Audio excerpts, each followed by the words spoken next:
ஹாய்ங்க. இன்னைக்கு என்ன விலாக் என்னன்னு பார்க்கலாம் வாங்க. இன்னைக்கு ஒரு முக்கியமான ஸ்பெஷல் டேங்க. என்னன்னு பார்த்தீங்கன்னா, எங்கள் ஹஸ்பண்டோட பர்த்டேவும் அமாவாசையும் தாங்க. அமாவாசைக்கு என்ன ஸ்பெஷல்னு பார்த்தீங்கன்னா, சித்ரா அமாவாசை வந்து எங்கள் காமாட்சி அம்மன் கோயிலில் வந்துட்டு கம்பம் நடுவாங்க. அமாவாசைக்கு நோம்பி சாட்டி இந்த நோம்பிஸ் பார்த்திங்கன்னா 15 நாள் போகுங்க.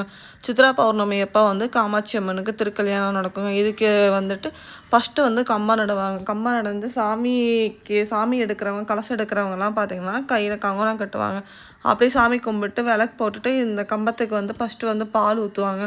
அதுக்கப்புறம் நவதானியம் எல்லாம் போட்டு இந்த கம்பம் நடுறதுங்க. அந்த 15 நாள் சாட்டில் பார்த்திங்கன்னா முளைப்பாரி இருக்கும், விளக்கு பூஜை இருக்கும். தீர்த்தத்துக்கு வந்து பொள்ளாச்சியில் உள்ள தெய்வக்குள்ள காளியம்மன் கோயிலுக்கு போவோம். ஒவ்வொரு டேவும் சூப்பராக போவோங்க. நாங்கள் வர என்னென்ன பண்ணுறோங்கிறதெல்லாம் உங்களுக்கு நாங்கள் எங்கள் வீடியோவில் காமிக்கிறோம். நைட்டு டிஃபன் பார்த்தீங்கன்னா கோயிலே ரெடி பண்ணியிருந்தாங்க. எல்லாம் ஜாலியாக உட்காந்து அரட்டை அடிச்சுட்டு அப்படியே டிஃபனை சாப்பிட்டு ஃபங்க்ஷன் முடியறதுக்கு பார்த்தீங்கன்னா நைட்டு ஒரு 11 மணி இருக்கும். சாப்பிட்டு எல்லாம் கிளம்பியாச்சுங்க.